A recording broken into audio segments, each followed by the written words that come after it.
Good morning.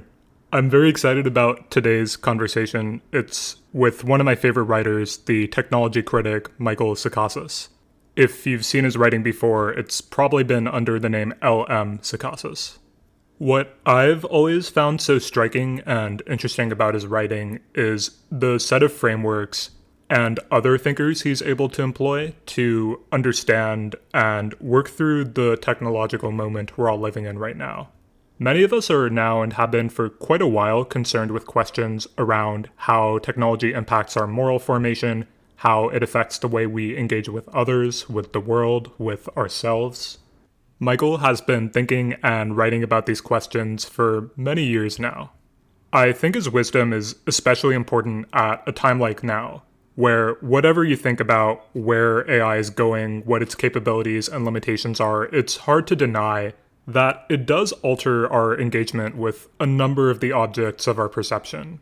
I really hope you take away something from this episode. And with that, here's Michael Sacasas. I was trying to figure out exactly where I wanted to start with you for this interview because there's so many different places, and I guess it kind of occurred to me a few days ago that I wanted to start where essentially we were talking about, before this conversation, about what we're about to do as kind of a medium of conveying information and like what that means. Something that I've been mulling over a lot is it feels almost meta or a little bit ironic that some of what we're going to talk about is the ways in which technologies prescribe the ways in which we interact with the world and act as an instrument of moral formation. And you and I are also talking in what is going to be a recorded artifact that people are going to listen to. And to an extent, I think a lot about how that places some sort of, not necessarily constraints, but it impacts like the way that we're going to talk to each other, to interact with each other. And in your writing, something that comes across really clearly is the value of deep attentiveness and listening and being really honest about that. One thing that I'm thinking a lot about, and maybe to kind of dig us into a hole and break the fourth wall with this first question, is you mentioned about writing versus a podcast as a medium for you. I'm curious how you think about this when I asked you to do a podcast and when you're doing one of these things, how you think about the ways in which the medium maybe allows you or inhibits you from like listening, and how you think that we could do something useful with this. I'm curious just to hear how you feel about the medium a little bit. Yeah, that's a great question. And I think the first thought is just, I feel personally, this is just a statement of my own, preferences or proclivities here, that this is not the medium I necessarily excel in. And so writing obviously affords the writer the opportunity to think, to reflect, to revise, to hone an argument, to set it aside, come back to it a couple days later and think, what was I thinking when I wrote that? And so in that sense, it lends itself to getting it right, as it were, to some degree. Obviously, it will always be provisional because as soon as I hit publish, an hour later, I may find that there was something I could have said a little bit differently. But again, the medium affords a measure of reflectiveness. Here, I feel that you have to think very quickly on the spot, as it were, and articulate yourself well on the spot. And some of this may be pressures that we put on ourselves, knowing that it is recorded, knowing that this is not just you and me, Daniel, sitting in a living room having a conversation, but having a conversation that others will listen to. And so I'm open to the medium. Obviously, I agreed to do this. I've agreed to do several podcasts along the way over the past few years. I think it can be a helpful medium, and I like the conversational nature of it. If I can allow myself to enter into that conversational mode. So and there are various ways that I've done this, sometimes with just audio, sometimes over Zoom. We're using Zencastr, which I've used before as well. And so we have an audio feed, we have a video feed. And I think there are ways in which that kind of is obviously different than the face-to-face encounter. But if we can kind of set aside those things and enter into the spirit of conversation, then it can be a genuinely helpful media artifact. And I think a lot of that hinges on the way that the person who is conducting the interview, no pressure, might prepare, and the thoughtfulness of the questions, and then the willingness of the interlocutor to entertain those seriously, and to have something to say, and to strive to say it well, and I think to not be given to the temptation of giving canned responses to questions, but to honestly seek them out together, and allow the back and forth to evolve through the conversation. So I know that there are conversations I've enjoyed listening to. I hope there are conversations I've recorded that others have enjoyed listening to. So I'm happy to entertain this. But yeah, I think it does involve a little. It presents some challenges, and for me personally, it involves sort of a willingness to enter into this with a kind of a spirit of potential surprise rather than apprehension. I think a lot of that tracks with how I've come to think about this. I do feel you're right. I think exactly when the medium is at its best, I feel like people are thinking on their feet a little bit. And that's also really hard. And I suppose it's some combination of maybe you have ideas coming from something that you've thought about for a long, long time. And maybe if you're lucky with talking with somebody, it kind of clicks in a different way or something. And one way I'd been thinking about this, you said something earlier that really interested me, because you mentioned that writing as a medium, it's more considered, you have more time to come back to it. And that tracks with what I feel when I read a lot of your writing. There's things that you've been reading and thinking about for a long, long while. I caught on to the fact that, you seem to also be a C.S. Lewis fan, or at least a C.S. Lewis reader. And when I think about this, though, I hear about many different writers who have these different modes of what it is they're doing when they're writing. And that's something like, I've been thinking about this problem, this idea for 7 years, and now I finally have this gigantic artifact that is a result of all this thinking that's been inside of me. But then there's also I have incremental, here's what's on my mind right now, and here's how my version of this idea changes over time. And I think I see both of that in your writing, because there's ideas and topics that you revisit. The idea of the technological sublime, for instance, is something that I really want to get into with you, that comes out in many different essays of yours. But I'm wondering kind of how you experience this when it comes to the way that you're writing, maybe on a particular topic, for instance, evolves over time, where you think about, I maybe will have some artifacts that are the result of many years of considered thinking. I will have some that are this idea, or this version of the idea came to me at this point in time. I'm wondering how you think about the ways in which your thinking about a subject manifests in those different types of writing, and then how the various inputs you have, maybe other mediums you engage in, come together in your thinking about like a particular subject, if that makes sense as a question. Yeah, absolutely. I think all of the above describe, I think, the way that I've thought about writing. When you mentioned Lewis, it reminded me of one piece of writing advice that Lewis gave somewhere. I can't remember the source right now, but he said that the job of the writer is to make every sentence mean only what they want it to mean, and only that. And I think of the clarity of Lewis's writing, and I think that's something that you actually have to work pretty hard at to achieve. But there are certainly themes that I come back to in my writing, and I think of them. You mentioned the idea of the technological sublime, which is taken from the historian David Nye's work.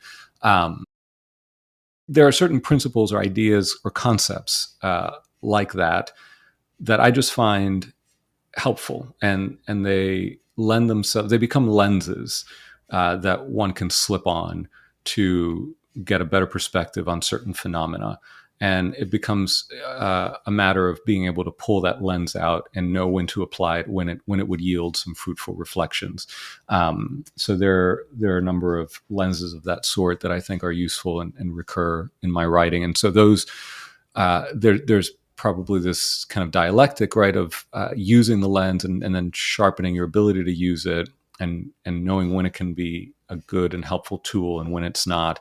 And then that gets refined over time as you do apply it in various cases. And so you kind of build up a kind of repertoire of analytic lenses that you're able to bring about and apply to certain situations. And I think the main thing that comes to my mind, though, when I hear the question you asked and I think about it, is that there are a set of people that I've invited to the table of my mind. This is a metaphor I'm kind of fond of, right? And so these are people like Hannah Arendt, Ivan Illich, Jacques Ellul, Neil Postman, Simone Weil, W.H. Auden, Walker Percy. So they come from a wide array of disciplinary backgrounds. Some are poets, some are philosophers, some are theorists of technology. But in each case, I've found something useful and valuable in their body of work. I've engaged in their writings on and off for a long period of time, to the degree where I feel as if I can summon them up or conjure them up, right? And they enter into that conversation that I have in my mind about a particular topic or a particular theme. And so I think of a lot of my writing as taking up a topic of interest or a question that might be urgent or pertinent. So some of my writing is sort of responsive to something in the air or some event or artifact. But then bringing that question to this metaphorical table in my mind and asking, well, Hannah, what do you think about this? Or Yvonne, what are your thoughts on this question?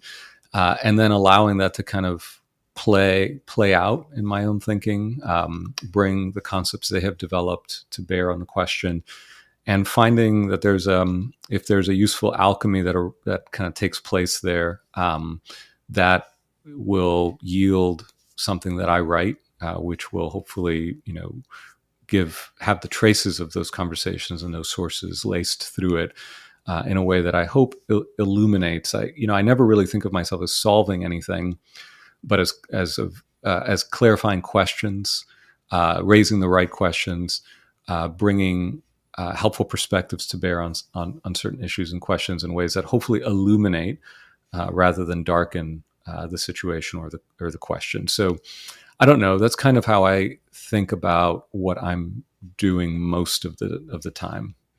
Does that make sense? It does. There are two particular things in what you just said that I wanted to go into. I'll have to put a pin in one of them so I can come back to it later, because it's quite different from the first. But the asking the right questions is something that I want to come back to, because I've seen this presented in different ways. But one thing I'm sort of wondering about the table of your mind aspect of this and how you understand your influences. One thing that comes up a lot in your writing is the contingency that comes into play when we're thinking about the historical developments of technology, the way things could have gone, the way the world is right now.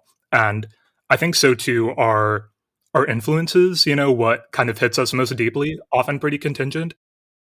When I think about this, for example, I think a good part of the reason that Proust has been a big influence on me is because my friend Ted, back in high school, during one of our classes on nonlinear narratives, uttered the single phrase, not to say that I've read Proust. He began a sentence with that phrase. And I have a lot of admiration for Ted. So I was like, oh, if he hasn't read Proust, like I've got to learn a little bit about who this is. And when I finally did, I think that had a big impact on me. But I think about, had he not said that, there's a very real world in which I would have read none of Proust instead of all of it, or something of that sort.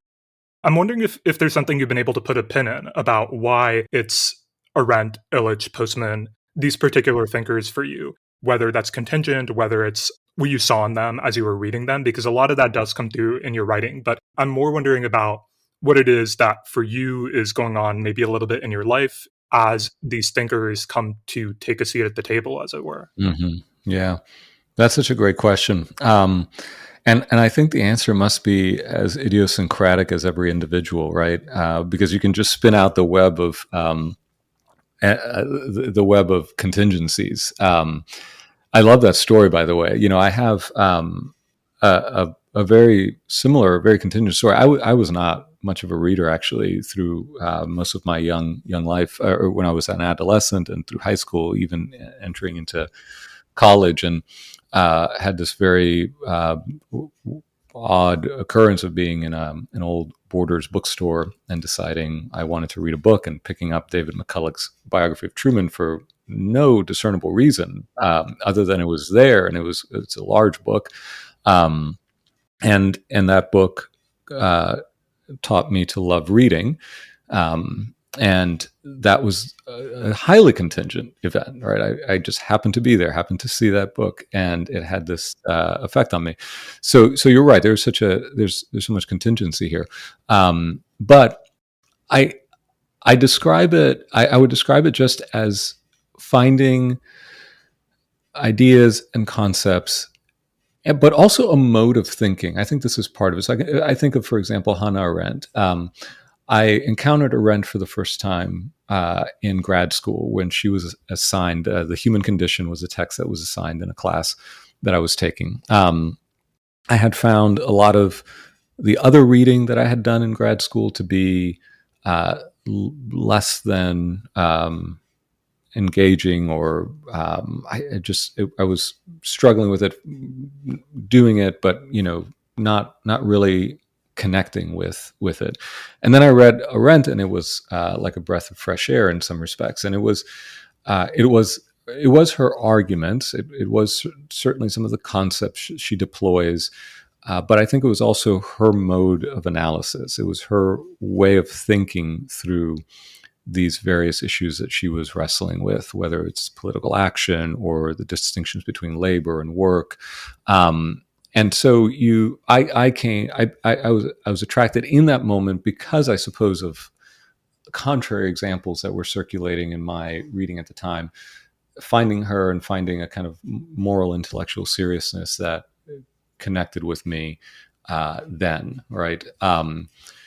Other, thinkers are different. There's something about, Ivan Illich's style is very different. It's a little acerbic. It's, it's a little intense by contrast, similarly dense at places, but, certainly different in style. But again, I found something, and maybe it is there again, a kind of a moral seriousness, a willingness to consider the stakes of certain issues, to think about them to the roots, and not in a superficial manner, to not shy away from radical conclusions. And I may or may not end up agreeing with all of the seemingly radical conclusions, but that there was a willingness to think to that depth, I think is what impressed me there. So in each case, and then I suppose you begin building, right? Because the version of myself that was drawn to Illich had already previously been drawn to Postman and to Arendt, and maybe some combination there prepares you to receive the next thinker.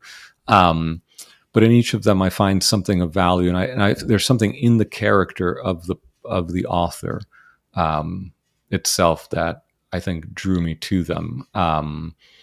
And I think I could say that in the case of most of the people that I listed, if not all, that there was something, as you learn, not just about their ideas, but their lives, how they embodied these ideas, that reinforced, I think, what I found useful and attractive about their mode of thought. But somebody very different than me would come to very different conclusions about each of those thinkers, or answer this question very differently. Yeah. The moral seriousness you identified across the different thinkers, I think, comes across in a lot of your own writing. And I guess I'm thinking about you encountered some of these thinkers at what I'm supposing were kind of formative times for you. And so it's sounding to me from what you're saying like the kind of moral seriousness that for you, that you connected with in Arendt. Was that kind of almost what's going on in your head, something like, this is a person who sees the world, the topic she's writing about, as having the same kind of gravity that I think these topics have. Is it something like that for you?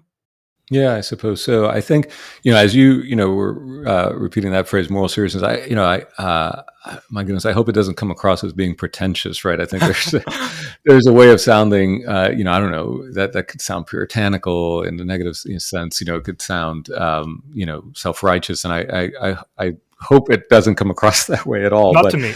right, good.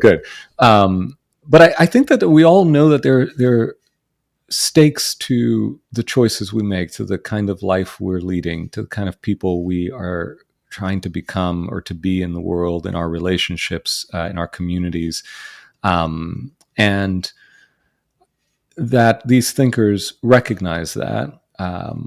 Recognize that. I mean, these are actually basic categories in Arendt's work: judgment and responsibility. Right? That my choices may not be as significant as the choices of somebody in executive office or sitting on the Supreme Court, but they are serious in the narrative of the story that I am embarked on, and in the people who are part of that story, and into whose stories I come, and that each individual life, each person, there is a dignity and worth attached to them and to their labors and to the way they're seeking to live their lives, and these are matters of moral, I think, ultimately moral consequence. And so I think that's what I'm meaning, right? That there's a depth that's willing to explore whether things are not just effective or ineffective, healthy or unhealthy,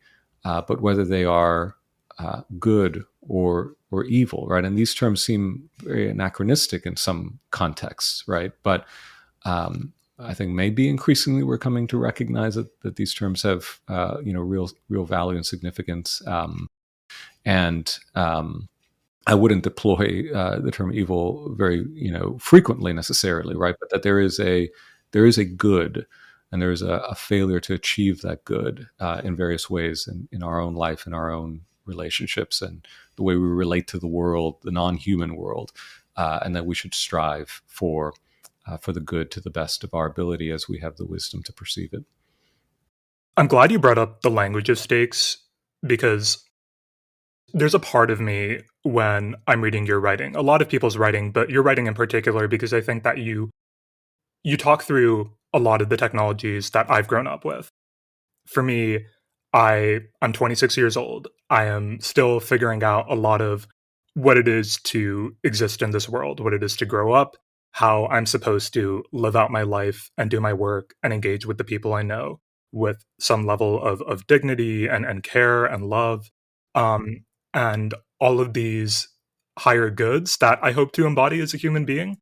So that part of me when I'm reading you is almost the part of me that is, I don't know, a child or somebody who's looking to someone else for some amount of moral instruction or guidance, and how to think through, how do I navigate all of what's going on right now.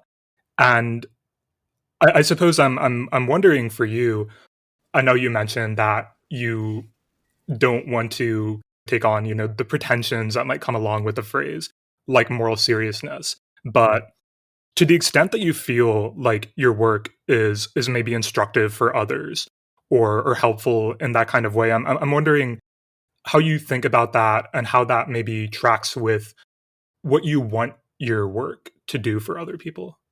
Yeah. So I think I first began writing online like in 2009. I think I started a blog online, and I made peace with the idea of doing that. But there are two motives, I guess maybe one fundamental motive, which was I was in a grad school program, one that wasn't too conducive to the formation of kind of intellectual community. I had taught for a long time. I wasn't teaching then, and so I felt it as the need for a kind of outlet, or a kind of reaching out for a kind of intellectual community without knowing what would form or what would take shape around it. And then the other way that I made peace with the idea of writing publicly was this way of telling myself what I was doing, which was that I'm simply thinking out loud. I'm not proscribing or prescribing. I'm not interested in presenting myself as a person with answers that others need to emulate or follow necessarily. But I did want to think out loud for my own self, and because writing, I think, helped me do that. Right, writing, I see as a form of thinking, and so if I did that publicly or out loud, as it were, metaphorically out loud, and others could listen in on my internal monologue, my conversation, or maybe these conversations I began to have with other thinkers and writers, that maybe it might be useful to them, and if it was, wonderful, right? And it's in that spirit, I think, that I've continued to write and to continue to make peace with the idea that I write publicly and that others read what I write. It is always in the sense that I am first and foremost struggling myself internally to make sense of things, to live out those virtues and those ideals of the good, to think about what that would mean in light of technological, economic, cultural dynamics, and then to do so hopefully, and then in a way that others might come along and find some value or be pointed to sources that would be helpful to them. And so that's how I think of it. Just a continuing desire to think through these questions and issues, but to do so in a way that others might overhear, and if they find value in it, then good. There are particular forms of that struggle I do want to get into with you, but one that seems useful right now is actually the second conjunct of one thing I wanted to talk about earlier, where you were speaking about asking the right questions and articulating those being a really important part of what you do, and to me, a really important part of just any way of looking at technology, I suppose. It struck me, so another person whose work has been kind of influential on me, at least recently, said something that I felt maybe connected to the value of asking the sort of right questions. Tom Mulaney, who is this great historian of China, has a great set of books on the Chinese typewriter and the Chinese computer. And the background for this is when you hear the word Chinese typewriter, it sounds like a contradiction in terms, this impossible object, because our conception of what it is to be a typewriter is very much influenced by the historical artifact of the Remington typewriter and the way in which Western countries had dominated that techno-linguistic space of what this sort of thing can do. And so what you and I are thinking of right now, the one key to one letter or something of that sort, is also very much contingent. And so Mulaney does a lot of work in his book to deconstruct this. But at some point, he says something really interesting where he breaks the fourth wall. And this is what connected to the right questions point for me. He says basically to historicize, to deconstruct something, is merely to destabilize it momentarily. But that act of deconstruction doesn't endure. And he has some really beautiful poetic language for this. But he kind of talks about how we, by doing this, by engaging in this sort of questioning, drag concepts back from this precipice that separates the realm of critical thought from the vast wasteland of the given. I thought this was a really beautiful poetic way to put it, but it also kind of put into words for me what it is about what you do and asking the right questions that seems so valuable. Because it seems like no matter how many times we go back and forth on these questions throughout the ages, we apply them to new technologies, we always find ourselves in the same place asking the same questions as the generation before us about what it is to live a meaningful life, what it is to live with the technologies we have today. And so when we think about words like progress, or what does it mean to take a step forward in doing all of these things, it puts into perspective for me maybe a little bit about why it is that things are this way. And I'm wondering if that at all tracks with how you think about it, how you think about the value of asking the right questions, and maybe the frustration that some people have with why are we having these same debates over and over and over again. Right. Yeah, that's so good. And that's a really helpful way of thinking about what the right question can do. I think so. I think we do take so much for granted, right? There's so much that just becomes routine and helpfully so, right? We can't ask every question of everything all the time, right? You can't quite live that way. And so in some respects, right, our cultures give us a set of default answers and practices, but it is, and especially when it seems as if our techno-economic system, for example, is maybe highly productive by some measures, but maybe counterproductive to human flourishing, or not conducive to human flourishing for wide swaths of the population, or there's frustrations that are building, then we need to be able to ask questions, and we need to be able to ask questions that, again, go to the root of things, not simply questions about how we might tweak a system, but whether that system in its entirety is a good system, right? And mind you, we may not be able to act on the answers that we arrive at, right? So to some, that might make the whole endeavor rather useless, right? What is the use of asking questions if at the end of the day you cannot act upon the answers at which you might arrive, at least not fully? But I think part of the response to that, part of the rejoinder, is that in asking those questions, you do gain a kind of critical distance, right? Some things that are just the way they are, the given, become things that don't have to be that way, right? They lose a measure of their power over us. And so we what we do is we expand, perhaps, even if just marginally, the realm of possibility, the realm of action, the realm in which we could say, this actually doesn't have to be this way. It could be otherwise.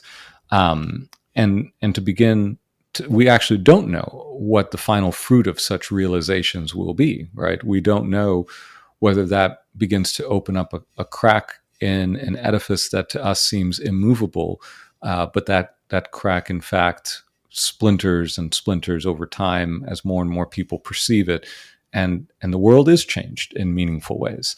And so those questions can be like that first sort of strike of a hammer on a chisel that opens up a space of possibility.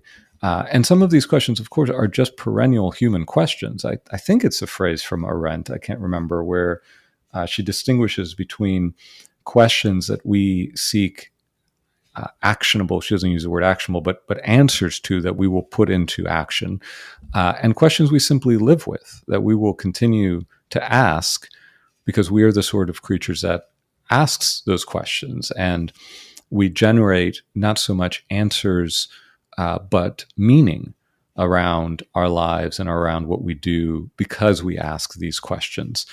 We would be worse off if we didn't ask them.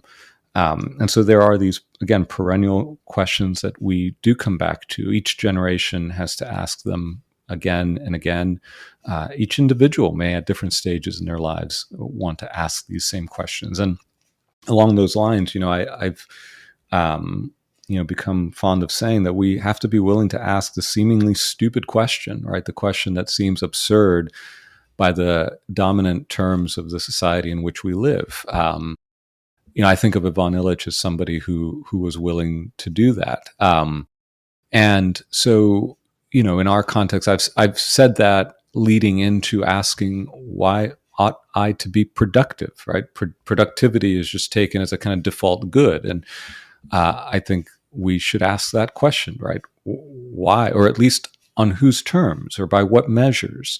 Why ought something to be done more efficiently, right? What does that mean? What does that entail? What is the moral imperative to be more efficient? So these are questions that in some circles seem sort of absurd. Like, of course you do something more efficiently. Of course you optimize the system.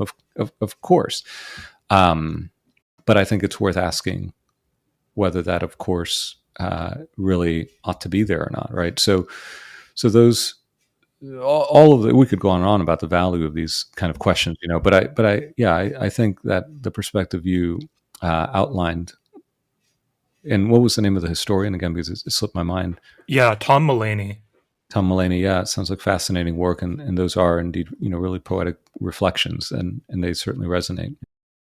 The logic of efficiency point you brought up is one that definitely connects for me, and I think it's interesting just thinking about, my current full-time work is broadly in the field of AI, and I think that this is kind of a very interesting space to exist in, because it feels as though nowhere is that logic of efficiency more palpable than in this space, where now, to what you said, we have these systems that can do more and more. And so when I engage with a large language model, for instance, it's able to generate code, generate prose. And for me, at least in my personal interfacings with these models, I sometimes use them a little bit when I'm writing code on my own. But I've kind of decided as a personal rule that I will never use them for writing, because I think for me that's almost, it's this very kind of personal space that is valuable to me. And I think being able to think at the speed of a human in doing that writing is something that I kind of want to hold on to. And that was something I also found language for in your writing, where you talk about this point that we can refuse to allow the technologies we're developing to overwhelm us in a way that forces us to go beyond the natural speed of a human being.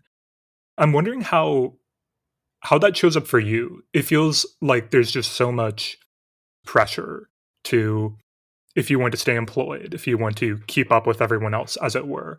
There is an individual level on which we can refuse this, but then we also exist in a world of pragmatic concerns and all of this. And so, as somebody who's been thinking about this for a very, very long time, I'm wondering how you practice and work through some of this yourself. Yeah. And I want to reaffirm, the point that you just made at the tail end of that question, which is that people have different degrees of agency, right? And so I think it's important to acknowledge that individual choices, while I think they are really important, right? So I sometimes find myself going back and forth, or having to articulate some middle way between those who might want to frame everything as a matter of individual choice. And of course, everything can be better for you if you just make better choices. And then those who recognize that there are structural considerations that sometimes overwhelm the power of an individual to choose, and are right to the degree that they recognize that, just framing everything as a choice kind of reinforces a consumerist logic in society. And so there's all of that, which I think is right. But then on that side of things, you almost get language that discourages individuals from being thoughtful and making whatever marginally better choices they can make for themselves. And I think where I end up landing on that is just simply this realization that I'm going to wake up each morning and I have choices to make. I can hope for large structural changes. I can, throw my lot in with those who are seeking those large structural changes, whether that means, regulation, or for institutions that I'm a part of to change their policies, et cetera, et cetera.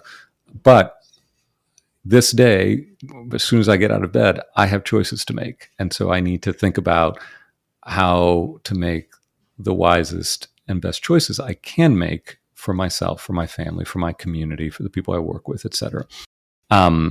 So the question of agency, I think, is a valid one. And it's always, I think, important to recognize that, right? We can ask some things of the person who, has a high-ranking position in government, some things of the person who is a middle manager in a tech company, and the single mom who's just trying to get by each day and working a couple of jobs, has limited agency by contrast. So, having sort of said that, I think we need to think about.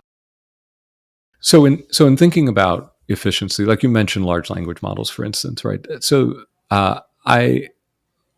my output gets a little light sometimes, in part because I'm struggling to say something well and to say something that's worth saying. It might be tempting, right, in those moments to get a head start, right? Even if I know I'm going to have to refine this a good bit, right? But to get that head start. But I think that's a good example of where we have to recognize that the process is as important, if not in some cases more important, than the outcome and the output, right? The temptation with a lot of our technology, not just large language models or what AI can do for us, but the temptation is to think that what really matters is the output, and the way that we get to that output is a matter of indifference, right? And I think what we increasingly need to recognize is that the process itself can be morally formative. It has intrinsic goods that are sort of distinct from the output that it generates. So if I think of writing, that wrestling with inchoate ideas to bring them to the point of articulation, right? That is doing something to me, irrespective. I might write that essay, never publish it, and the work of arriving at those words and in that shape, and to give shape to those sentences and to structure that argument, will have changed me. If I simply adopt a tool that will do, say, 90% of that work for me, that transformation will not have happened, right? That change in me will not have happened. That sharpening of my thinking will not have happened. That sort of discovery of who I am and what I'm thinking and what I think about something will not have happened, right? So I think that what we need to begin to ask is some version of this question, right? What is it good for a human being to do, regardless of whether or not a machine could be made to do it as well or better, right? And it may be the case that we have machines that produce nearly flawless text. But then I think, again, it comes to the question of why. What is the purpose of this text? And I think that the text that is most easily reproducible now, or generated by artificial intelligence, is a sort of text that, I don't know, it's marketing copy, maybe, right? It's the text that we don't really want to engage with anyway, to some degree. But even if future iterations of these tools generate text that is meaningful, text that we can trust, right? That we know they're not going to be random hallucinations and fabrications within it. It's still worth asking whether it's not better for us to wrestle through the writing, at least for some people, right? To wrestle through that process themselves. And again, to distinguish, we're talking about writing. I write. So there's a kind of sense in which that becomes an important part of who I am and what I do. Others may not have that same, writing may not function in that same way for them.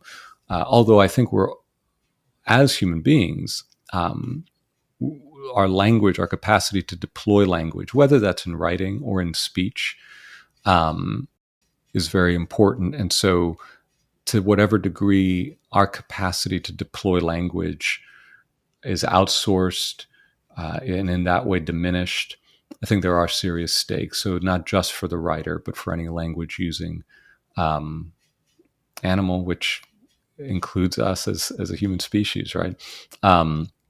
Yeah. I'm in the midst of trying to write something along these lines, going back to that old passage in Plato where he tells the myth of Thuth and Thamus, the Egyptian god who brings the gift of writing to the Egyptian king. The Egyptian king is famously unimpressed, saying that, actually this is not going to help with memory. It'll just be an aid to recollection. It will actually make our memories worse. I think of this as sort of the text of media criticism. It's in the dialogue, the Phaedrus, and this idea, and to some degree, of course, Plato was right.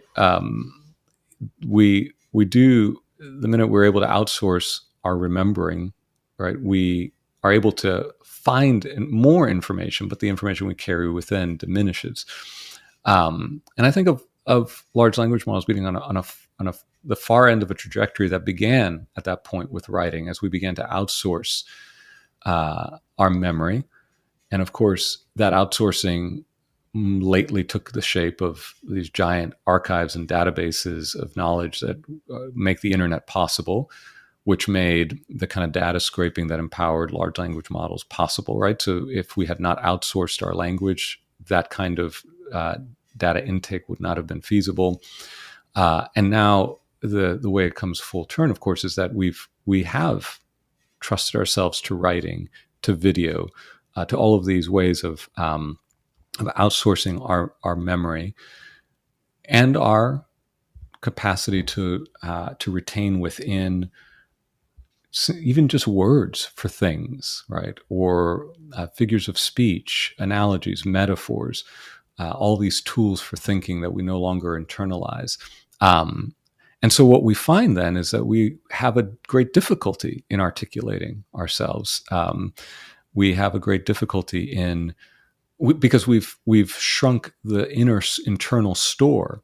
We have these massive external stores of data, information, of words, of the knowledge and art and creative output of humanity, and that's has its own benefits. But we have simultaneously shrunk the internal store and find ourselves now at a maybe literal loss for words, which then brings the temptation of the large language model back into the picture. And so there's a kind of logic there. I am, again, this is an improvised provisional form of that. I'm trying to work that out in writing with a little bit more clarity and specificity, right? But all of that is to say, maybe there is a point at which, sure, you have the entire corpus of the Western poetic canon available to you in your phone, but maybe there's some value independent of that in memorizing some much smaller sample of that and internalizing it, even if it's readily accessible. And you can multiply that kind of pattern, right? The pattern being something like, yes, the tool empowers me to do this or to access this more efficiently, more quickly at a scale and scope which would have been impossible given the resources of the human mind and time. But there is still something inherently valuable about the practice, the skill, the work, the labor that I could outsource. There's something inherently valuable about it, such that it is good for me to undertake it, even though I know there's this thing out there that can do it to a greater capacity than me. Does that make sense? It does. I was thinking of so many things as you were talking. Everything you said made a lot of sense, and I've seen this come up in your writing in different ways, and I suppose I was thinking about the one connection that I kind of made was there's an interesting series of debates going on in the AI world right now about this concept of grounding. And what people are trying to understand, a lot of philosophers thinking about LLMs and AI right now are thinking about what makes it so that when you and I are speaking, when we utter words, those words have some relationship to the real world outside of us. And for you and me, those words have some kind of meaning. So what is it that makes these words hook onto the world? And lots of people have different theories about this. Stefan Harnad wrote The Symbol Grounding Problem in 1990, which was a pretty instrumental work in this. And he was also thinking a lot about the classic Chinese room arguments. And his personal take is that it is, in particular, the sensory motor grounding, the fact that you and I exist physically in this world, that I can pick up an apple and eat it. And so the word apple comes to acquire that kind of meaning for me because of my actual interaction with it. And as you were speaking, that came across too, in that the meaning I acquire, the way I'm able to engage with things, that has very much to do with my deep engagement with and attentiveness to the world. And when it comes to the process, not just the artifact and the way I'm engaging with stuff, and how technologies, LLMs influence that, one way people articulate a use of LLMs is something as like an interlocutor, somebody I can debate with. But what that takes away then is our ability to not just find words, but also to engage with one another about these things, right? When I have Google Maps, I no longer go around asking people for directions. And that's a very real kind of human engagement. I mean, when I was a kid and my mom would ask me a question, I'd often say, I don't know, why don't you just Google it? And when I think back to that, I feel so bad about it because, sure, I mean, my mom could have gone and used Google, but that's just an interaction between two human beings that is valuable, even if the information being conveyed could be gotten anywhere else. And I feel this comes across in different ways. And another thing that I was thinking about, I'll just throw on the table, was the example of music. So I grew up playing the violin, and one thing that I also got a little bit annoyed at as a kid that I've come to treasure a little bit more is my parents have certain pieces of music they really like, the Godfather theme, things like this. And they'd sometimes ask me to play it for them.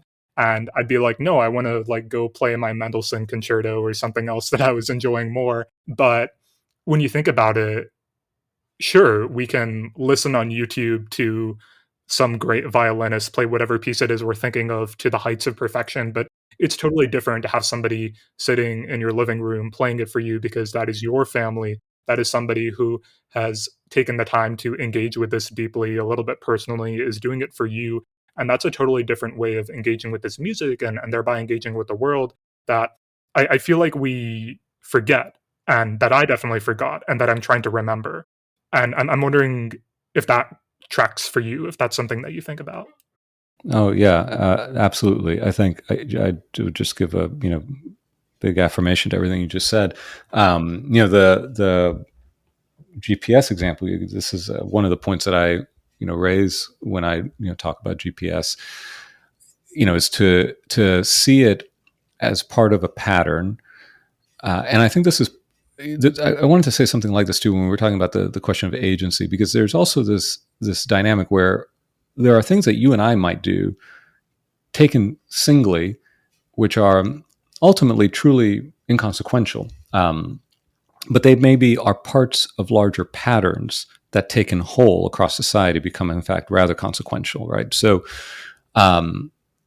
is there something inherently or morally deficient about my use of GPS at any given moment to find my way to a certain place? I would say probably not. But when we do see that as a part of a larger pattern where not only like certain internal skills are outsourced and diminished, like my capacity to make my way around the town in which I live, right? Or even to take that even a step further, not just my capacity to orient myself in place, but the sense of competency that I derive from that particular skill that kind of feeds into my own sense of self-worth, or whatever the case may be, right? But even beyond that, the fact that what we are often doing is removing from our lives these very small, seemingly meaningless interactions with others, right? I think of Jane Jacobs talks about this in her book about the American City, right, where you had these interactions with people as you just walked down the street to the grocery, to your job, and you had them over and over, and they were never very long or very deep, but they were consequential, and they knit a kind of fabric around that city block or that particular neighborhood. We've taken so many of those interactions out of our day-to-day lives, right? Whether it's, I think of automated checkout lanes at supermarkets, right, where you no longer interact with a person on the other side of the cashier. Mind you, many people interacted in such a way that was very dehumanizing to that cashier. Whether it's ordering food, right, where the whole process now involves people, but those people are veiled from us, right? We don't see the line cooks, we don't see the people who take our order, we don't even see the person who delivers it, right? Because they just drop it and go off. And so we've automated these processes in ways that, yes, I think there are questions of social equity, economic equity that are in play there as well. But then there's just a very human question of where do we see people? Where do we interact with people? And so that recognition you have about what was happening when your mother asked you a certain question, right? It would have probably been much more efficient and helpful for her to go and just look it up on Google, right? Or to ask Alexa, or whatever the case may be now, right? But I have small girls now, 2 girls, and I treasure, all of those moments. Some of them don't come at convenient times, mind you, and I don't always handle them, superbly well.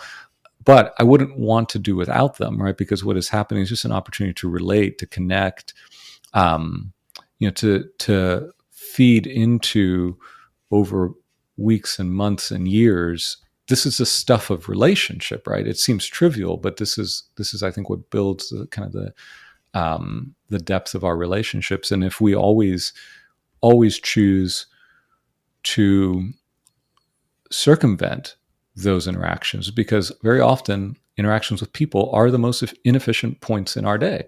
And if what we're pursuing is efficiency, then it makes a certain sense to remove those points of friction.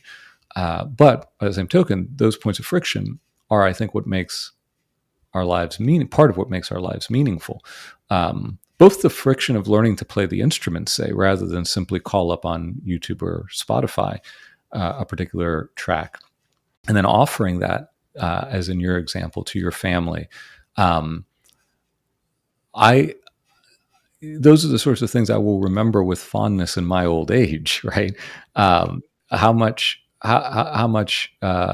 great classical music I had access to through Spotify may at that point then be a matter of indifference, but the fact that I played in perfectly for my mother and my father, and that maybe I play that for them at their funeral, right? Then I see a wave, a kind of thread of meaning that gives depth and significance to our lives that I would not want to do without. We thin out our lives, I think, when we consistently choose to bypass those sorts of interactions and those moments and that kind of labor. There's a way you put a point like this that I pulled out from one of your essays just because I really liked how you said it, where you describe care as what creates the possibility of purposeful action. And you describe the way in which the promise of outsourcing and automation offers us a sort of freedom, a sort of liberation, but what it's really liberating us from is that care-driven involvement in the world and in our communities with other people, as we just described, that renders our lives meaningful and satisfying. I suppose when I think about the visions that many people put out there for technology today, especially about AI, and I think about the movements today that have centered around this belief in the kind of technological determinism that you've criticized, the idea that we are hurtling towards something that we call AGI, however ill-defined that may be, and how it's going to revolutionize the world and all of this for good or for bad.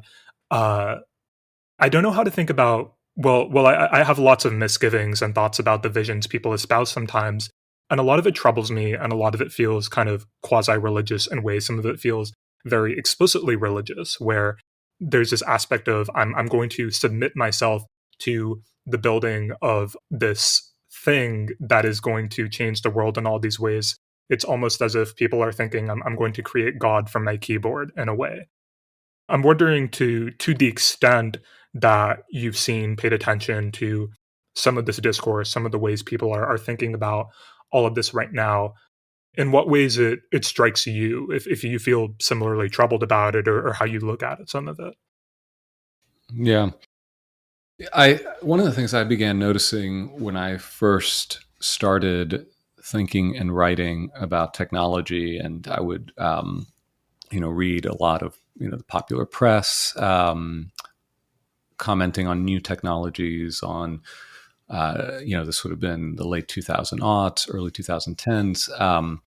And I just started to notice the rhetoric of inevitability, right? That, you of course you have to get on board, right? And if you don't get on board, you will suffer, right? Your industry, your company will suffer. You as a human being will suffer. Where there was this, implicit pressure to adopt without asking questions, and it was sufficiently common that I, at one point, gave it a name. Probably was a little too clever, but I referred to it as a Borg Complex, right? This drawing on the language of the Star Trek universe, right, where the Borg say resistance is futile. You will be assimilated.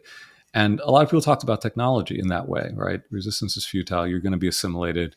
It's very quaint that you're, holding on to this older way of doing things, or that you don't want to, get on board with this particular new development.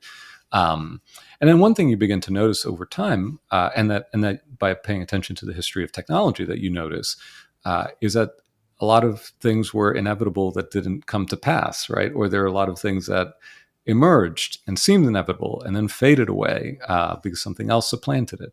And then could go back to the theme of contingency, that if you zoom in historically close enough, you recognize that there were actual choices along the way.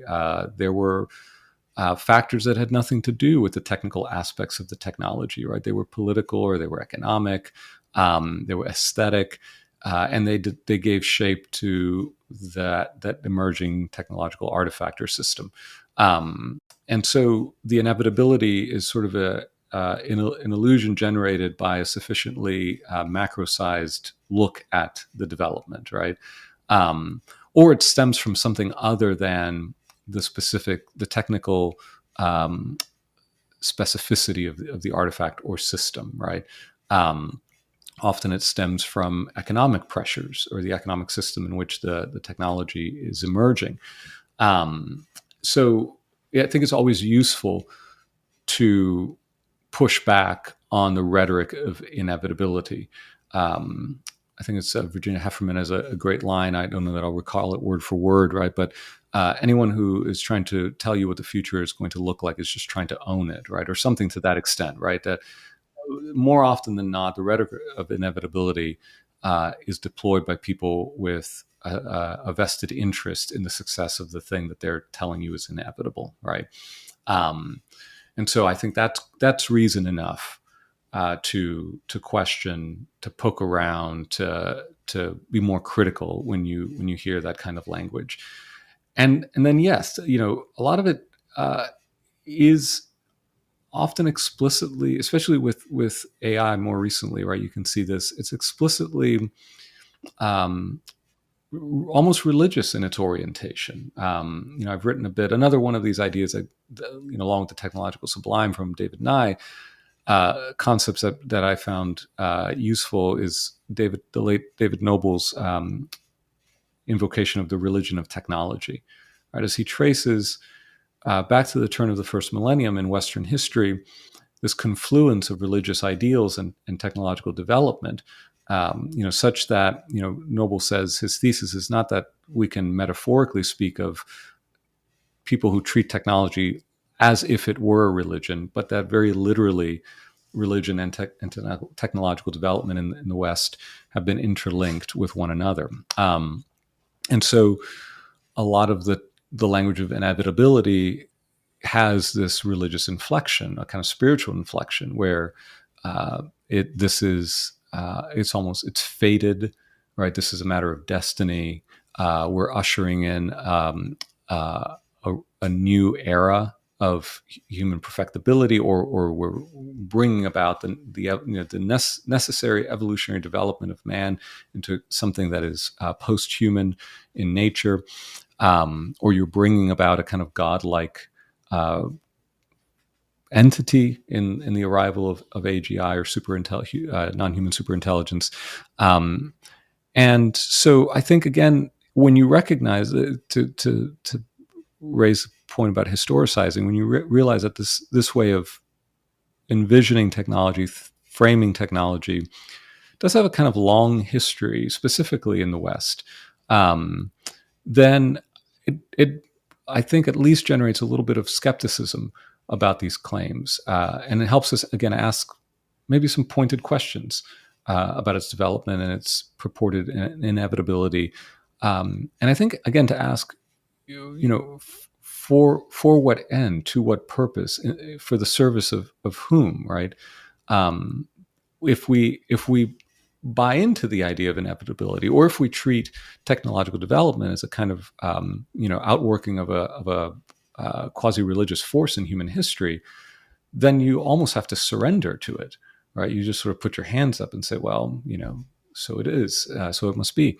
But if we don't buy into those framings, then we can at least afford ourselves the opportunity to ask questions about what we are adopting, developing. Many of us, again, lack of, the kind of agency we might desire over such developments, and we'll be caught up in the ways in which others with more power, more capital, more leverage in society want things to go.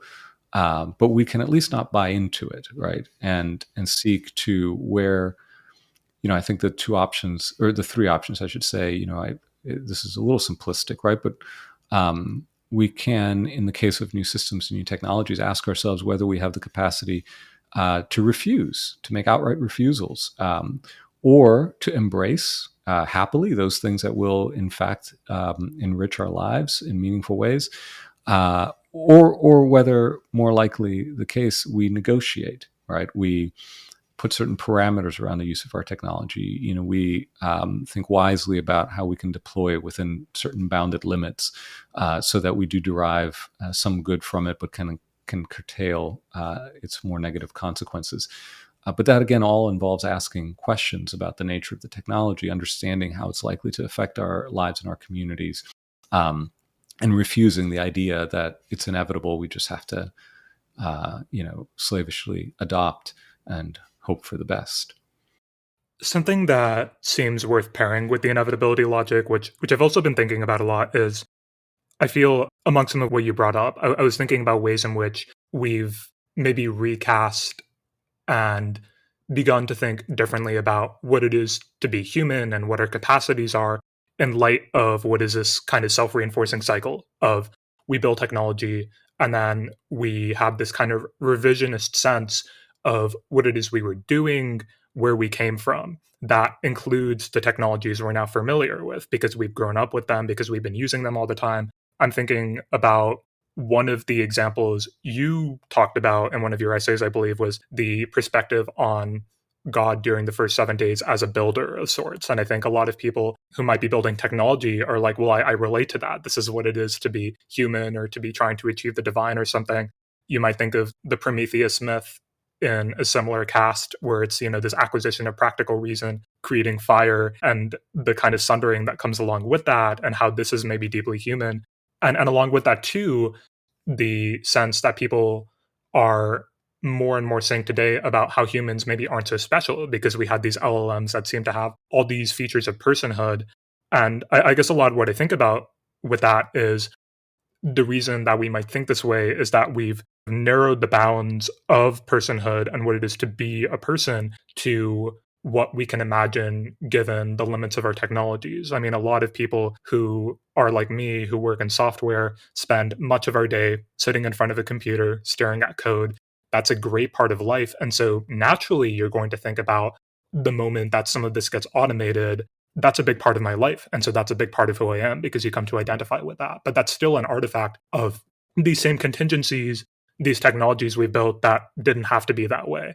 And so I think we're kind of taking what at the start is already a limited conception of what it is to be human, and then saying because today's technologies can do a lot of that limited conception, they've achieved the whole thing. At least that's kind of how I feel about it. But I'm wondering if that's something that you'd agree with or how you think about this. So I want to answer this by reference to how we make our way in the world as embodied creatures, right? We've become used to being telepresent, right? So we're telepresent before each other right now, right? You're not in physical proximity to me, but here we are interacting, in virtual real time, seeing each other to some degree, and so we, at any given moment, right? If I'm waiting for somebody somewhere, I might turn to my phone and suddenly I am elsewhere. I'm speaking to somebody who's not present with me or interacting with them. And there's something, again, good about that, perhaps. But what's being displaced is our primary embodied relation to the world, right? So one illustration of this may seem, again, a little quaint, but I was taking a walk, and I passed I think it must have been an orange tree, right, where the blossoms were just coming as in the spring, and all of a sudden, I caught a whiff of the scent, and it was remarkable. I was taken back by it, right? That it was. I'm not a poet, right? So I can't give it its adequate language, right? But it was an experience that caught me off guard. One, because these scents are not ordinarily sort of available to us, except in a very sort of artificial way, right? The scented candle, or some other kind of spray we might put in, into our rooms or whatever. But that we might experience this primarily through our sense of smell, right? Or that we might become attuned to the fine-grained detail of the world through our sight. that we might actually, I know the expression, right, to touch grass, but literally, right, to touch the various textures of the world, maybe literally to dig our hands into dirt, to, as we, tend a garden. Um, there's a fullness of ways that our bodies can relate to the world, that to the degree that we are ensconced in our homes or in our offices, yes, obviously in front of a screen for many of us, um, whether that screen entails our work or our social interactions, or really just so much of our lives right now revolves around the interaction with a screen of some sort, that we lose, I think, our capacity to enjoy the fullness of the various modes that our bodies can interact with the world, right? And then, right, because I think there's a skill to be honed there, right? There are tastes to be cultivated, a capacity for seeing that needs to be nurtured, and so if we don't do that, then what our experience, we believe the world is sort of diminished, right? Or we come to think of the world as something that's actually diminished from its reality, its actuality. But it's not that the world is diminished; it's that our capacity to perceive it is diminished. And so then, in a way analogous to what the pattern you outlined, right? That becomes our baseline, and so then we're more apt to accept virtual pleasures, right, or virtual uh, simulations of what we might enjoy in the world, and to believe that this is the better way or the more enriching way. But we believe it in part because there has been a prior diminishment of our experience. So we've succumbed to a prior diminishment of our experience. With regards to what it means to, I think that is actually part and parcel of what it means to be human. But I think there are other ways that we can find similar things, a similar pattern unfolding, right? Where we become accustomed to a diminished experience of the human, which makes it then all the more plausible for that kind of experience to be simulated or otherwise outsourced. And then you get a kind of reinforcing logic of diminishment, which is, it's a devaluing of what it is to be a human being in the world, which comes with limitations, but within those limitations, a great range of possibilities for flourishing, for enjoyment, for depth, for meaning, for relationship to others and to the world as well. A lot of what you're speaking to tracks with, you've also articulated this as well, the kind of Cartesian dismissal of the body and the modern account of the human being that feels insufficient, but there's very much that kind of partitioning of the body is this kind of lower, perhaps even gross thing, the way that it's been represented in our cultural consciousness. And then the mind, the intellect is clean, it's kind of higher.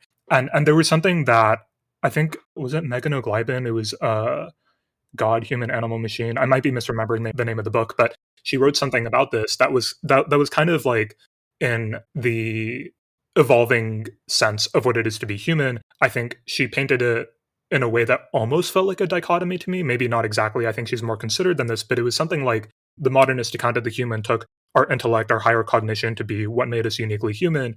And then now we are getting these instruments of cognition, if you want to call them that, these LLMs. And so now we're flipping the tables and saying, no, it's all these other things, these emotive aspects and stuff like this. That is what truly makes us human. And at least somebody else referencing her called this a bit of a cop-out, but it felt a little bit overly simplistic to me, I guess. I don't know if I feel like it's just a dichotomy where we were saying higher cognition was what made us human in a lot of ways, and much of modernist philosophy. But I don't know that the only answer to LLMs taking on some of these capacities is just to flip the tables and say, no, it's like this other aspect where we were before, the more quote unquote animalistic parts of us. I don't know how you think about that. It feels to me like it's not a dichotomy between the higher cognition and the animalistic instincts, but I'm wondering how you approach that thought. I mean, I think there's been you know, maybe the thing that makes us human is the propensity to ask the question, "What makes us human?" And I don't know of any other species that is similarly troubled by that kind of question. But I think you could probably identify a long tradition of people asking that question in relation to something else, right? In relation to the gods, what is it to be mortal rather than immortal? In relation to other spiritual beings, perhaps we are embodied intelligences rather than disembodied intelligences, like the angels in certain religious traditions. Different from the animals, right? As from the rest of the animal world, because of our reason, our language. And it's a question of what makes us human, but also maybe of what gives us dignity. There was a revaluation of work in the early modern era, where simple work, the carpenter's work, the cobbler's work, attained a measure of dignity, and then when you begin to automate that work, then you seem to be putting into jeopardy a source of human dignity, right? And so then we find something else that gives us dignity, right? We talk about intellectual labor, and now we have tools that can automate intellectual labor. So then we talk about creativity. I think of the emphasis on creativity going back to maybe the creative class, a book that was probably maybe 20 years ago, and then even more recently. And now we have tools that seem to do the creative work for us, right? Apparently, right? And I think you're right. I don't know that the answer is always to just sort of go looking for this next sort of niche. There's something almost, this is just kind of riffing on the fly here, right? But there's this kind of God of the gaps argument, or it's not an argument, right? But it's this phrase that begins to identify this pattern where the more that science could explain, the more the Western conception of God was relegated to the gaps, to what it could not explain, right? And so you shrunk God, the concept of God, just to fit what was then currently unexplainable, right? And it's almost like a similar sort of dynamic in what you're describing, where we are shrinking the human to fit these sort of niches of what our machines cannot yet do. Which then, of course, begs the question: well, what happens when they can do it? If they can do it, right? If that moment comes, and in what way? So, I don't know. I don't know that I would want to approach the question of the human in that merely in that way, where we're just looking for the thing that the machine cannot yet do, and saying, "Aha, this is the thing."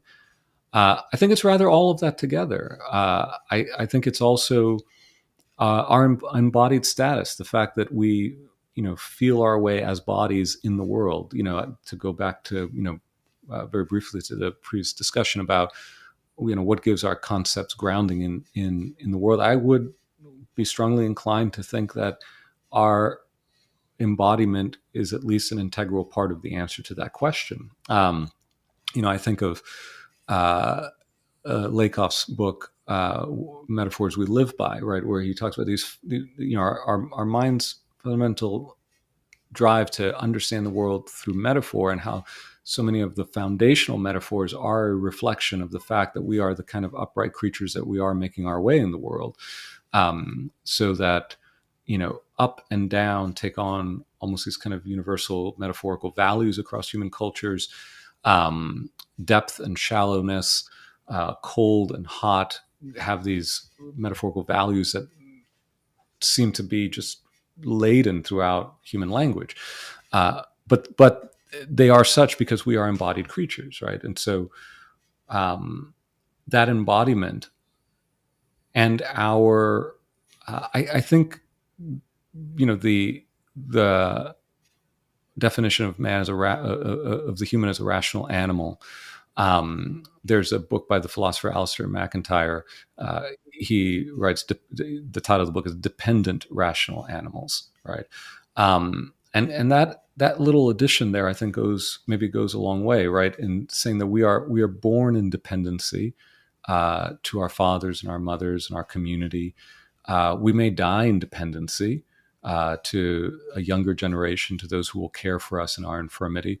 along the way, we will be dependent more than most of us want to acknowledge or recognize, right? And that dependency is not, to put it this way, it's not a bug, but a feature, maybe, right? And I think this is what a lot of talk around transhumanism or posthumanism that treats the body with a kind of disdain.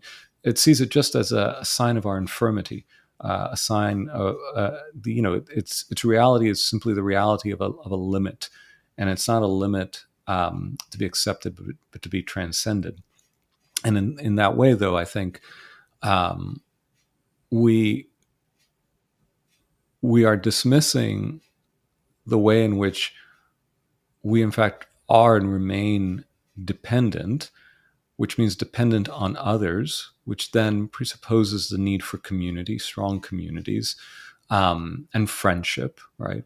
I mean, there was a point at which I was going to say something along these lines, so I'll say it now. The need of the moment seems to be for human relationship, right? As we hear increasing reports about rising loneliness, we talk about the mental health crisis, isolation, people reporting fewer and fewer close friends, and I think a lot of what ails us is that for a long time now, not just since the rise of the smartphone, but for a long time, we have been atomizing ourselves and isolating ourselves, often under the guise of control and safety and convenience. And now we might find that at the far end of that, we are lonely and we're depressed and we are susceptible to conspiracy theorizing, right? Because we don't have a kind of shared common sense of the world. So these, this is not a very tight answer to the question of what it means to be human, but I think it's part of that answer. And so, recovering the good of the body, and then everything that entails from it. I almost wonder if there's something to be said for an anti-Cartesian project where instead of landing on this, I think, therefore I am. I have a body, therefore I am. And what unfolds from that starting point, right? As a new starting point for philosophy. When we talk about the body, one thing I was thinking about a lot last year was, well, it's striking when you look at, for example, the very first section of Hegel's Phenomenology of Spirit is the dialectic about sense experience. And it's thinking about where do we begin with philosophy, with the possibility of knowledge. And that is really about the body and our experience of the world in that way. And Hegel goes something like, when I just think about the experience I have in my sense, all I can articulate is that this is here, this is now. All I can use is these kind of universalisms to describe what it is that I experience. And that's not something that I can put into a syllogism or communicate to other people. And so we have to do something else in order to ascend to something that's a little bit more logical, something that we can systematize, something that is subject to rationality. And it's just interesting to me as you're talking, thinking about how the fact that this is like the very first thing in the phenomenology that just gets rejected. Or, not rejected, but sublated, whatever you want to say. And you can also look at the difference with, for example, if you look at Eastern philosophy, the Kyoto school is a very interesting group of thinkers. I read them as almost rejecting exactly that first part of Hegel, where for them, the idea of doing philosophy, of understanding the world, is just as much about the embodiment and the practice and meditation that very much requires you to have your head where your feet are kind of physically and mentally in order to actually engage with and understand the world. And that was just a very interesting conflict because, to what you said at the very beginnings, as we're thinking about what it is to even do philosophy, we're already trying to rescue ourselves from the body in this very real sense. I'm thinking about the ways in which a lot of technologists, for instance, too, are kind of veering towards practices like Buddhist practices and stuff like this that feels very embodied. And I wonder how much of it is a lot of them seeing this too and trying to maybe recover or come back to a place of, I need to touch grass and be in my body and engage with the world almost. Yeah. So I will admit that Hegel is not one of the people I've invited to the table of my mind. He's an interesting character. I don't know how much I'd recommend it. Yeah, to be sure, and I don't say that as a knock on Hegel. I just didn't want to give off the impression of a kind of proficiency with his thought. But uh, my sense is, this is very impressionistic, right? Is that we intuit how things are going badly for. I'm thinking of like your comment about the technologists that are adopting Buddhist practices, or this idea of touching grass. That there comes a point where we recognize that we are operating in a way that is, to borrow this language, suboptimal for the sort of creature that we are, right? Like we will. I think honestly here of Jacques Ellul, who already in the 1950s, talked about society ordered along the lines of what he called technique, by which he meant the drive. I put it now as the drive to optimize everything for efficiency at all points and in every possible way. And he says this is not this way of ordering society, of ordering your life.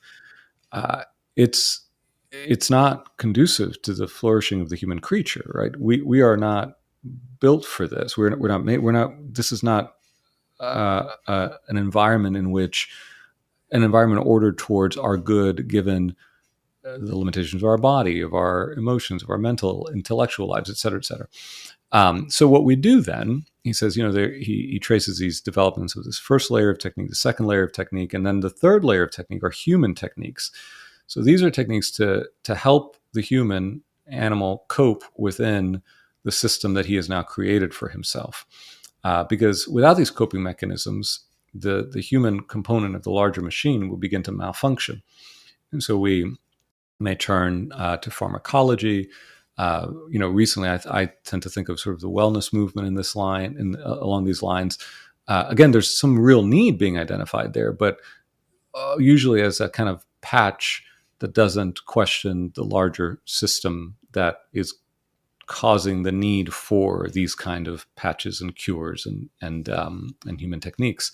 And so the fact that we are operating, tend to operate in a way that is eventually going to lead to physical or psychological or emotional communal breakdown, anybody will begin to recognize something's off, right? Something's wrong.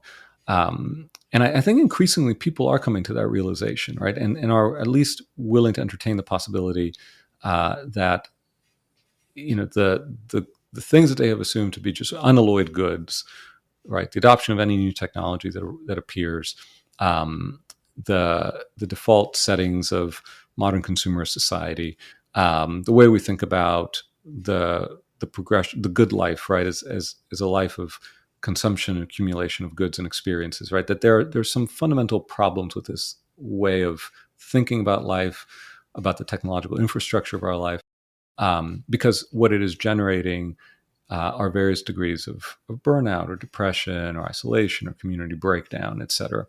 And von Illich in I think it's Tools for Conviviality, he talks about, essentially says, look, this pattern that I'm identifying here, it's gonna lead to social polarization, psychological impotence, is a phrase by which I would think we could kind of sum up what we now today call mental health crisis, and environmental degradation. All right, and so I think if you look at those three markers that he put down, I think 50 years on, we could say like, yeah, that's right. There was a trajectory we were on that some people were able to recognize, and if we pursued that, if we continue to go down that trajectory, these are going to be some of the outcomes. And so that's how I would kind of frame, these attempts. The only thing I would say is, can we, we all have to do what we can to get breathing room in the lives in which we, to keep our heads above water, as it were. Like, again, people are really struggling to just make it day to day. And so whatever help we can get in those circumstances is well worth it. And then can some people at least take a larger look at the wider techno-economic system in which we operate, and maybe seek for more structural or substantive changes. And maybe that just involves a lot of people kind of making these refusals or rejecting things, cultivating the imagination for alternative forms of community, alternative forms of sustenance.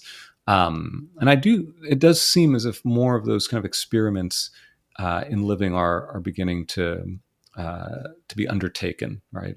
And who knows what that will yield in 2, 3, or 4 generations. It feels hard to predict when and how people are going to really internalize the fact that some of these tendencies are happening and how soon they might listen. It was interesting hearing you talk about Illich, seeing some of these trajectories many, many years ago. And I was also remembering how when I was rereading some of your early essays that also came in the Frailest Thing, how you were writing about some tendencies that very much exist at this moment, here and now, 10 years ago, over 10 years ago. And it was just interesting to me going back to this, thinking he could have written this today. And I would totally believe it had been written today. I won't pretend not to be gratified. It's as though I don't know. I'm thinking about the extent to which people are willing to listen to points like this that are being made about the trajectories in which we're in, and how much of a human tendency it is to think we'll figure it out eventually when it comes to maybe these technologies are leading us in a direction that we don't totally want to go, or we aren't sure we want to go. And then at some point, things become intolerable in certain ways, maybe, or not necessarily intolerable, but we sense something's off, as you said, where today we have this moment of people are feeling isolated and atomized. And that's getting to a point where we start to look back at the trajectories and think, oh, maybe I should have seen that earlier, or something of this sort. And I'm wondering if you feel like this is something that's always going to happen. You know, people are going to kind of continue along these trajectories, and only when things get bad look back, or if you have a bit more optimism than that, maybe. Yeah. Yeah, that's a great question. I don't know. I think, when I think about the question of technology specifically, right, and I think of it in the American context, Americans have by and large been techno enthusiasts for most of the history of this nation. There have been sort of pockets of pessimism or pockets of more critical stances, and they've popped up here and there throughout American history. But the default, I think, tendency has been towards a kind of enthusiasm about new technologies, and so that's been part of the cultural milieu. Is that changing now in a way that is more than just an aberration? I don't know. Time will tell, right? I really hate to try to make predictions. I want to say I think so. I think that there's an inflection point here that maybe changes that balance not just in this moment. There was maybe a similar moment in the 1970s when some critical movements flourished, and some writers like Illich had a sort of a moment in the sun. But then we revert back to the techno-optimism. And I want to say, I should want to clear, I would not classify myself as a techno-pessimist, right? I think the idea is to reject both the categories of optimism and pessimism to some degree, and to take a more kind of critical stance towards technology. Willingness to question, to think through, possibilities. And I think for a long time too, part of the problem was that I think the dominant assumption was that technology was fundamentally neutral. It did what we wanted it to do. We could use it for good. Sure, some people are going to use it for bad, but I don't think we perceived the McLuhan's terms, right? We didn't perceive the true nature of the message of the medium, that it wasn't the individual use case, but rather the way in which a new technology changed the patterns in which we lived, our perception of the world, and it did so independent of the individual uses. So I think that awareness is maybe becoming a little bit more widespread, right? So if you couple both a growing awareness of the value-laden nature of technology and technological systems with increasing points at which we might feel viscerally. I think the smartphone does this for a lot of people. They just sort of however much they embrace their smartphone, many people seem to kind of intuitively know that it has a hold on me in a way that I'd rather it not. And so that gives us a kind of existential experience of a more problematic relationship with technology. And then, the larger narrative, I think, has shifted to include some of the costs of technological change as well. So do all of those factors together lead to a not just an aberration, but a change in trajectory? Maybe. I don't know. It does feel hard to predict. I guess I do see, going back to AI as an example, a lot of people who do seem to be taking these points very seriously. I've seen researchers exploring the idea of sceneful algorithms in HCI, where you kind of purposely insert little interruptions or periods of waiting or something of the sort in order to afford people the space for reflection and thinking about what it is they're doing.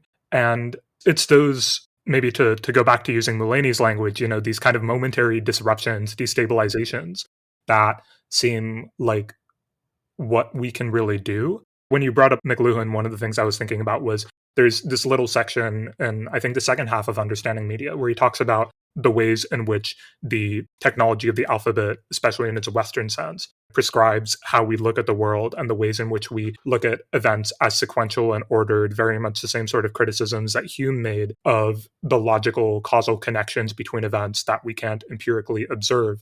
And I think the language for this is something like projectivism. We look at the world, we come up with a way for describing the world, and maybe this is through technologies, maybe this is through our language, and then we take the features of our language, what that implies, we project it back onto the world, and we suppose that the world has these very same characteristics that were really only characteristics of our descriptions or perceptions of it. And we forget that. And to something you said earlier about being able to wear different frames of thinking, or glasses, as it were, we forget that we're wearing the glasses in the first place. That feels really hard to get out of, and you wonder, how deep are we in that? Even to the extent that you and I are talking right now about the ways in which these technologies have prescribed our views of the world, what glasses are you and I wearing that we're just not aware of right now? I'm curious how that looks for you, how you deal with what feels almost like an impossibility of the kind of knowledge we'd like to have, if that makes sense. Yeah. I mean, I almost feel like the rejection of the desire for that kind of knowledge is an important starting point, right? I think in that desire is born a lot of the disorders that we now struggle with, right? For the perfectly predictable, perfectly rational, perfectly controlled world. And I feel that, obviously, we all feel that temptation, right? We do want to avoid what will harm us. We want to be able to, deal well with whatever comes our way, to whatever degree we can control that or know that ahead of time. Obviously, might help us to do that. But I actually think that mode of experience itself might be the most fundamental layer of, or the most fundamental source of our disorders. I'll just put it that way, where we are setting ourselves up to always pursue power over the world and others, right? To the degree that we see them, we perceive them as threatening contingencies, to preclude the possibility of fuller, richer experiences of the world, because those always entail a measure of risk. And if we seek to always eliminate risk, we will also eliminate the possibilities for deep human relationships, for meaningful encounters with the world. This is not to say we should recklessly embrace all forms of risk, right? But that risk aversion at all costs can lead to a diminished experience of the world and of a human life. So that if we're seeking, Hartmut Rosa, the German sociologist, in a little book called The Uncontrollability of the World, which I've grown very fond of, puts it really well, right? The world that we can perfectly control is also a dead world. It's an inert world. And if we seek for it, then that's what we're going to experience, and the world will fall mute to us. Others will become merely objects in our pursuit of control and self-optimization, and thus the depth of relationship will be lost to us.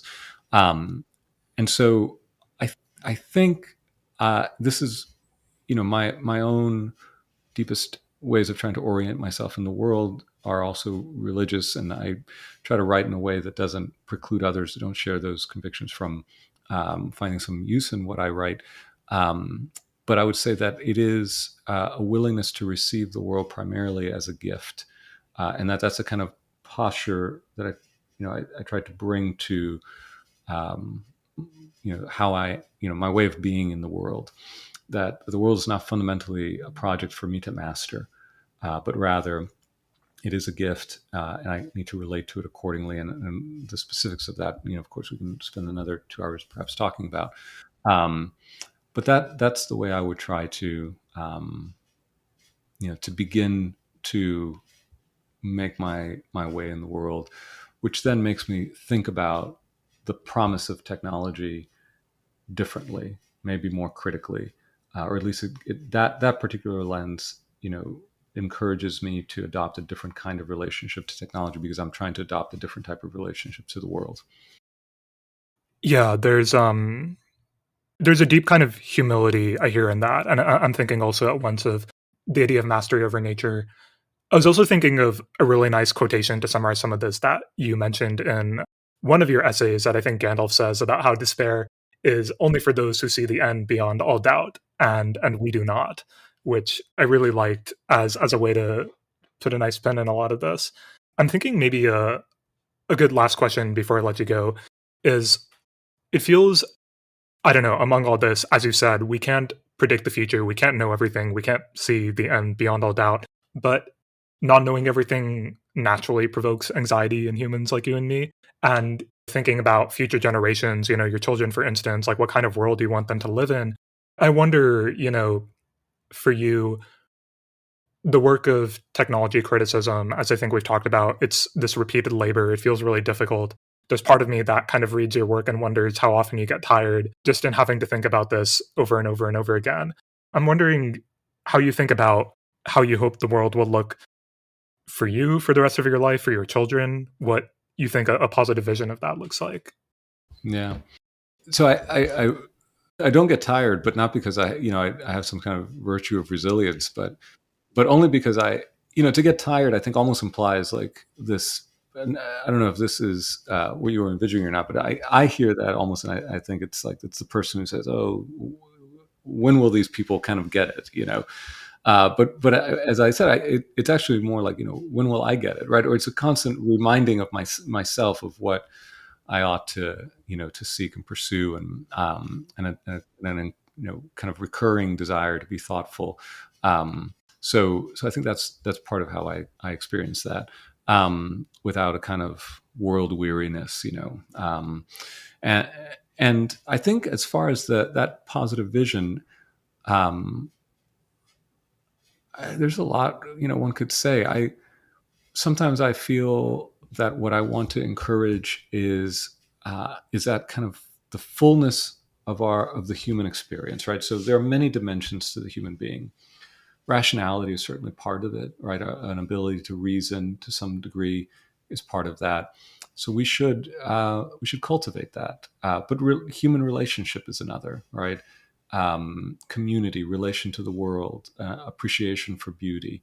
A lot of it, you'll have noticed this, right? Attention has been a recurring theme in my work for a long time. I think maybe that is one of the core virtues that we need in this moment, right, is to learn to be attentive to the world, to one another, to cultivate that virtue, that skill, as a way of opening up the fullness of reality to us, allowing us to be fully human, present before one another, and in that way invested in the world, and responsibly so.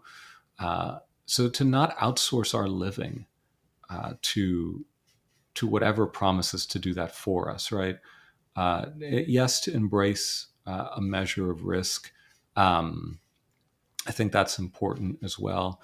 To assume responsibility for things, right? These are, just various ways in which I think we have been encouraged to, by one vision of the good, right, which is the carefree, which is also to say the careless life, maybe is one way to describe the world that is offered to us. Rejecting that and instead embracing the careful life, the life that is full of care for one another, for the world that we share, for our communities. And in that involvement, in that often very anxiety-inducing environment or situation, I would actually, when you said that, for most of us, there's some kind of anxiety in not knowing the future. I think I would say maybe there's a greater anxiety in trying to control it perfectly. But yeah, I think in embracing our limits and our dependencies and learning to create a world that communities that allow us to flourish as fully as we can in that kind of interdependence with one another and in a full engagement with the world, and to resist the temptation to outsource our humanity, which I think, if I remember correctly, is the title of my friend Evan Selinger's book with Brett Frischman. Or no, actually, that was re-engineering our humanity. But one of the premises of it was that we're tempted to outsource our humanity. I think resisting that tendency, that temptation, is part of what that's the hopeful vision I want to try to live, and that I want to try to pass on, to my children. I personally feel very inspired by your work too, a similar vision. I think this is a great note to end on. Michael, I'm a huge fan of your work. I really value and cherish this conversation, and I appreciate you taking the time to have it with me. Thank you, Dana. I really appreciate the thoughtfulness of your questions, and I really enjoyed speaking with you. This was a good example of the podcast medium, at least. Yeah, I enjoyed the conversation. Thank you for listening. Thank you to my guest, Michael. I hope we'll see you next week. And as always, it's really helpful if you share this around, leave ratings, or leave me feedback.